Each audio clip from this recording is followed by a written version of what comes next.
இந்த வீடியோ நான் உங்களை வந்து திராவிடர் கழகம் நடத்தின ஒரு மீட்டிங்ல பார்த்தேன். சரி. நீங்க வந்து விசிறிட்டு இருந்தீங்க, பக்கத்துல நின்றுட்டு இருந்தீங்க. அவர் வேண்டான்னு சொன்னாரு. அதை நான் வீடியோ எடுக்க முடியல.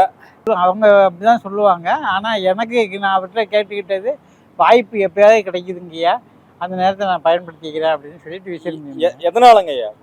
அவங்கெல்லாம் வந்து எவ்வளவோ மக்களுக்கு தொண்டு செஞ்சுக்கிட்டு இருந்தாங்க, செஞ்சுக்கிட்டும் இருக்கிறாங்க. அவங்களுக்காக வேண்டி நான் வந்து செத்த நாள் அவங்களுக்கு அந்த சுகம் கிடைக்கணும், நல்லா இருக்கணும் அப்படின்றது வச்சுட்டு. அவங்களோட கொள்கை வந்து கடவுள் மறுப்பு. ஆமா. உங்களோட இது வந்து ஆன்மீகமா தெரியுதுங்க. உங்க உடைகள் எல்லாம் பார்த்தா நீங்க வந்து சாமி கும்பிடுறீங்க வழக்கமா. ஆமா. அவங்க வந்து சாமியே இல்ல, சாமியே தேவையில்லை அப்படிங்கிறவங்க. ஆமா. அதனால என்ன ஆகுது, அவங்களோட விருப்பம் அது. ஆனா ஒருத்தவங்க அன்பு உண்டு இல்லை. இப்போ அன்பு மக்களுக்காக தானே அவங்க பாடுபட்டுக்கிட்டு இருக்கிறாங்க, மக்களுக்காக தானே அவங்க வேணான்னு சொல்லிக்கிட்டு இருக்கிறாங்க, அறிவை மூட்டிக்கிட்டு இருக்காங்க. அது வந்து அவங்க மாதிரி. இப்போ ஒரு எடுத்துக்காட்டு என்னன்னா, தெய்வம் எதுக்கு தோன்றுனுச்சு? தெய்வம் வந்து தோன்றுனதே மக்களை கவர்ந்து பண்ணுறதுக்காக தானே. அதே மக்களை கவர்ந்து பண்ணுறதுன்னா இவங்களும் பாடுபடுறாங்க. ஒவ்வொருத்தருக்கும் ஒவ்வொரு வகை. அதுட்டு எனக்கு பிடிச்சிருக்கு. அதே மாதிரி அவங்களும் என்னை ஏற்றுக்கிட்டாங்க. இல்ல இவங்களை வந்து பொதுவா இந்து மத துரோகிகள், இந்து மத விரோதிகள், இந்து மதத்தை மட்டும்தான் விமர்சிப்பாங்க, இப்படி எல்லாம் விமர்சனம் வச்சுட்டு இருக்கும்போது நீங்க இந்து மதத்துல இருந்தா இருக்கீங்க, நீங்க எப்படி வந்து மக்கள் சேவை செய்யறதா சொல்றாங்க? இந்து மதம்ன்றது தனியா ஒண்ணும் இல்லைங்க, எல்லாருமே இந்துக்கள் தான். புரியுங்களா? இவங்களா சும்மா அவங்கவுங்க இது பண்ணிக்கிறதுக்காக அவங்கவுங்க இந்துன்னு சொல்லிக்கிட்டு இருக்கிறாங்க. என்னை பொறுத்த வரைக்கும் தமிழர்கள் அனைவருமே, தமிழர்கள்லாம் தமிழ்நாட்டில் இருக்கிறவங்க அத்தனை பேரும், இந்தியாவில் இருக்கிறவங்க அத்தனை பேருமே இந்துக்கள் தான். ஏன்னா அவங்கவுங்க ஒவ்வொரு கொள்கையை வச்சு ஒவ்வொரு மக்களுக்கு தொண்டு செஞ்சுக்கிட்டு இருக்கிறாங்க. எனக்கு அவங்க செயல் சின்ன பிள்ளையிலேருந்தே நான் 4 வயசில் பெரியாரை பார்த்தவங்க. அதுலேருந்தே பற்றுதலாகி, கலைஞர் மேலே பற்றுதலாகி, அண்ணா மேலே பற்றுதலாகி, அவங்கவுங்க எங்கெங்கே கூட்டம் போடுறாங்களோ அப்போல்லாம் 10 வயசு 9 வயசு 10 வயசுலேருந்துல நான் தொடர்ந்து போயிட்டு இருந்தேன். அப்புறம் ஆன்மீகத்துக்கு வந்தோன்னே தான் எனக்கு வந்து அப்போ செஞ்ச தொண்டெல்லாம், ஒவ்வொருத்தரும் செஞ்ச தொண்டெல்லாம் எனக்கு பெருசாக தெரிஞ்சுது. அது சரி, இது மக்களுக்கு தெய்வம் தோன்றுனது வந்து மக்களை கவர்ந்து பண்ணதான். அது மாதிரி யார் மக்களுக்காக தொண்டு செய்கிறாங்களோ அங்கே போய் நின்றுட்டு நான் விசிறி விட்டுக்கிட்டு இருப்பேன் எல்லாத்துக்கும்.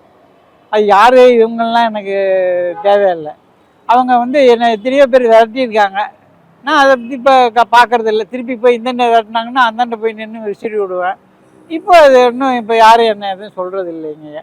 ஆமாம், அது மக்கள் தொண்டாவே செஞ்சுக்கிட்டு இருப்பேன் கடைசி வரைக்குமே அப்படின்னு. மக்களுக்கு தொண்டு செய்யறாங்க. ஆமா, அவங்களுக்கு நீங்க தொண்டு செய்றீங்க, அவ்வளவுதான். நான் இன்றைக்கும் பார்த்தேன், இன்றைக்கு திராவிட பயிற்சி பள்ளி அப்படின்னு நடந்துட்டு இருக்கு. அதுல நீங்க 100 ரூபாய் டொனேஷன் எல்லாம் கொடுத்தீங்க. ஆமா, எனக்கு அது ஆச்சரியமா இருந்தது. இல்லையே ஒன்றும், இது ஒன்றும் பெரிய இது இல்லை. என்கிட்ட இருந்துச்சு, செலவு பண்றாங்க, கொடுக்கணும் அப்படின்னு மனசு தோணுச்சு, செஞ்சேன். வேற ஒன்றும் இல்லை. இப்போ இவங்க வந்து என்ன தொண்டு செஞ்சுட்டதா நீங்க நினைக்கிறீங்க? அதேப்பா எவ்வளோ பெரிய பள்ளி பயிற்சி கொடுத்துருக்காங்க. எத்தனை பேருக்கு, ஒவ்வொருத்தரும் பார்த்தீங்கன்னா 100 பேருக்கு சமம் வந்திருக்கவங்க. எந்த அடிப்படையில்? ஒவ்வொருத்தரும் அவ்வளோ பெரிய அறிவாளிகள். அவங்கவுங்க ஒவ்வொரு கோட்பாடு, ஒன்று இது கடுகாக இருக்குது, ஒன்று ஜீரகமாக இருக்குது, ஒன்று வெந்தயமாக இருக்குது அப்படின்னு தான் அதோடைய தன்மைகள்லாம் வேறு.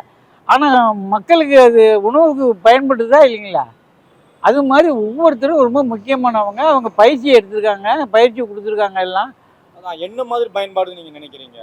இது மக்கள் தொண்டுங்க ஐயா. இது போய் இப்போ எப்படி சொல்கிறது, இது அறிவு ஊட்டுறதை போய் எப்படி சொல்கிறது? டீச்சர்ஸ் மாதிரி வாத்தியார் வந்து மாணவர்களுக்கு பயிற்சி கொடுக்குற மாதிரி கொடுத்துருக்காங்க. பெரியார், கலைஞர், அண்ணா இவங்க எல்லாருமே வாத்தியாருங்கிறீங்க? ஆமாம்மா, பெரிய இல்லைன்னா ஒவ்வொருத்தருக்கு. இப்போ வீரமணி ஐயாவுக்கு ஆசிரியர்னு இது கொடுத்துருக்கு. எப்பேற்பட்டதுன்றீங்க? ஆசிரியர்னால குற்றம் நீக்குதல்னு பொருள். புரியுங்களா? அவங்களுக்கு கொடுத்த வார்த்தை குற்றம் நீக்கிறது தான் அவங்களுடைய வேலையை.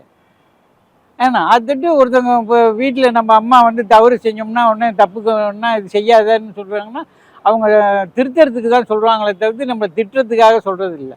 எதுவுமே அவங்க அறிவுபூர்வமாக எந்த விதமான செயல் செஞ்சாலும் கூர்ந்து அறிவுபூர்வமாக பார்த்து செய்கிறாங்க மக்களுக்கு. ஒரு இது கூட ஃபெயிலியர் கிடையாது. புரியுங்களா? அது மாதிரி ஒவ்வொருத்தரும் பாடுபடுறதும் உழைக்கிறதும் அவ்வளோ உழைச்சிக்கிட்டு இருக்காங்க. இப்போ சமீபத்தில் ஆன்மீகவாதின்னு ஸ்கூல்லலாம் சில பசங்க வந்து பேசிட்டு போகிறாங்க. அது நீங்கள் பார்த்துருப்பீங்க, அதை எப்படி பார்க்குறீங்க? இல்லை, அதெல்லாம் பைத்தியக்காரத்தனமாக இருக்குது. ஸ்கூலில் எல்லாம் போய் செய்யக்கூடாது. ஸ்கூலில் வந்து எந்த விதமான மத சம்பந்தமே இருக்கக்கூடாது. எந்த ஸ்கூலாக இருந்தாலும் சரி. அது என்னுடைய அடிப்படை தோண்டு. புரியுங்களா? இப்போ ஏன்னா அது வந்து எல்லாருமே இருக்கிறாங்க அந்த இடத்துல. அப்படி இருக்கிற இடத்துல போய் தன்னுடைய கருத்தை மட்டும் திணிக்கிறது மகா தவறு.